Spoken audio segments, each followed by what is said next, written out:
Prayer for understanding. The last time I was in despair, this is what I told a friend who came to me for help and healing. I appreciate you entrusting me and caring enough about me that you listened to God and reached out to me. My last prayer to Him was a cry that I am always the strong one and I have only God to turn to. In life, it is difficult sometimes to find a place for healing. This is why I became a therapist. Growing up, it was always looked at as a weakness to reach out when you were hurting. I have prayed the prayer and already I feel a spiritual lifting in my spirit. I know that the vibration of my hurting was heard today. Just to have a safe place to be able to communicate freely and trust is beneficial to me. The feeling of angst came over me, like the trickling of a waterfall just before you feel the rush of a cascading water that could either wash our sins away or engulf us like a mighty wave. And this felt like the latter. I only had a millisecond to grasp for air as if I were a fish laying on the banks, hoping that the next gush of water would wash me into the river of forgiveness for all I had done or even contemplated in me to do wrong. As I mentally inventoried one of my many go bags, excitement of what was to come welled up inside me. Lip balm, check. Perfume, check. Hairpins, check. Mini scented lotion, check. Lip gloss, check. Facial concealer for the next morning in case I had too much to drink, check. Mini toothpaste, check. Mini body wash, check. Tweezers just in case there were any stray hairs peeking out, check. I had a go bag for just about every occasion you could think of. This was the problem. I was looking for an escape instead of dealing with my pain of my reality. My parents and grandparents never told me I had to go to college. It just seemed like an expectation that lingered in me. I was fortunate enough to be one of the many children in our neighborhood to participate in a Head Start program growing up. Over 50 years ago, President Lyndon Johnson created the program to help meet the socioeconomic needs of preschool children from low-income backgrounds. This was designed to meet their emotional, social, health, nutritional, and psychological needs. The program began in 1965 as a part of the War on Poverty. Nearly half of the nation's children were under the age of 12, and the government felt a need to, as the history books quoted, throw a lifeline to the impoverished community. I am sure my parents never fathomed that I would one day work and ultimately be a program director over another program that also had its inception under the implementation of the 1965 Higher Education Act. President Johnson was quoted as saying, "I believe that this is one of the most constructive and one of the most sensible and also one of the most exciting programs that the nation has ever undertaken." I am not a historian. I am sometimes a skeptic of programs that promote one thing in the public, but has an underlying message privately. This is one that probably because of my direct participation and therefore benefit of the Head Start program, am a believer in it and the trajectory path it can send children in.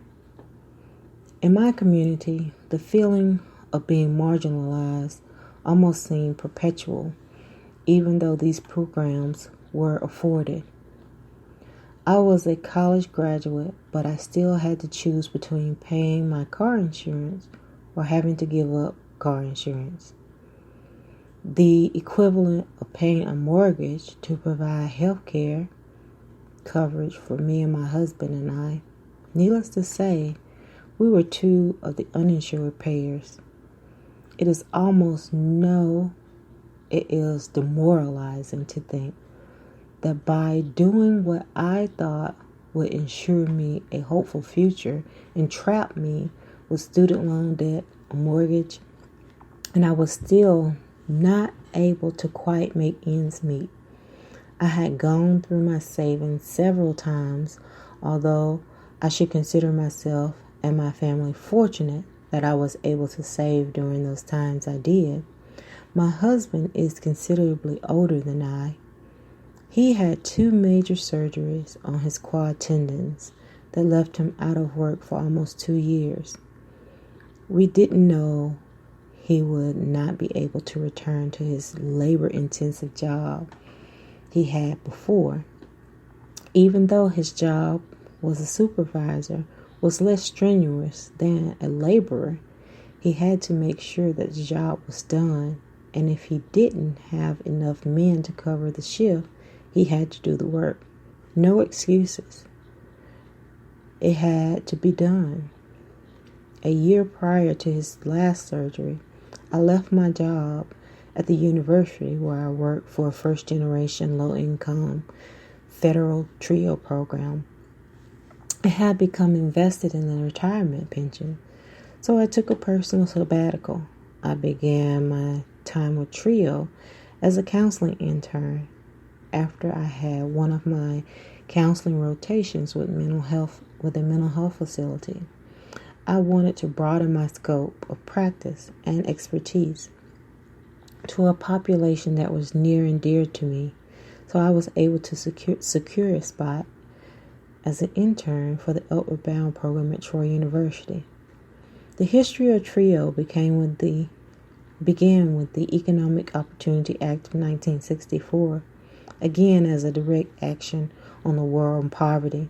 In its inception in 1965, birth was Talent Search, the second program that was created as a part of the Higher Education Act, and then in 1968, Student Support Services, which I would later work for also. The original TRIO, so they were coined, these programs were all designed to assist disadvantaged students from middle school through college. Later, other programs were added, amendments adding educational opportunity centers, training programs for federal TRIO programs, Ronald E. McNair postbachelorate achievement programs, and Upward Bound math and science programs. All of them designed to give students like me a better chance of completing high school, going on to college, and obtain a master's and a doctorate degree. At that time, the director, Mary J. Griffin, only knew of me, but I assumed it was all pleasant. She hired me.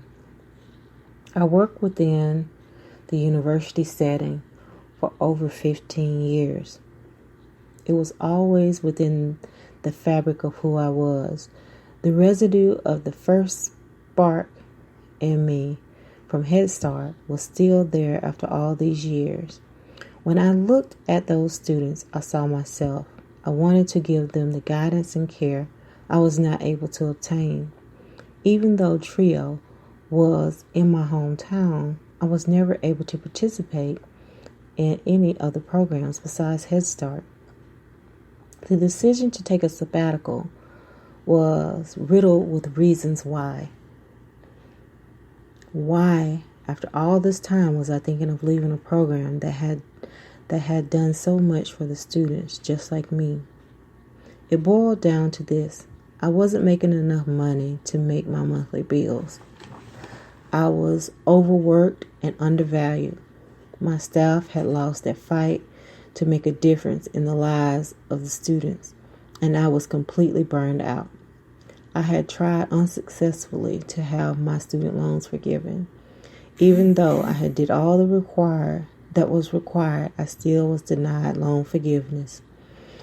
I still took my yearly trips, call, and letter writing campaigns to fight for TRIO year after year on my own time and on my own funds, as to not confuse the flow of federal funds. I made sure we only purchased or had staff training, all on and approved by the management of Office of Management and Budgets, guidelines, and govern the programs by federal regulations. Why was I doing it? Why could I not control the urge to just walk away after all this time? I just needed to take a step back and reevaluate what I wanted out of this life. I was working with students every day, teaching them how to succeed and overcome barriers that I too had faced not so many years before them. I still had the baggage of, I still haven't made it. What makes me think their road is going to be any different? It wasn't always that way. I wasn't always cynical about it. I had truly believed in the dream. I was trying to convince a low-income student to not take out student loans when their family was being faced with evictions and mountains of debt. Some of them could not create a strong foundation for themselves without looking back and falling into many of the same traps they came to college to avoid. I had numerous success stories, and through the years, that is what I clung to most. But I was drained mentally and emotionally, trying to make my own finances make sense. It was one thing to understand economic literacy and apply it to functional dollar amounts. If you didn't have the finances to work with, it is all useless knowledge, useless small town, small talk. My mother had been valedictorian of her class. My dad was scheduled to become salutatorian of his class. He had 2 aunts. I had 2 aunts on my maternal side to get valedictorian and a first cousin to follow. I had persons in my paternal and maternal side to serve in the U.S. military.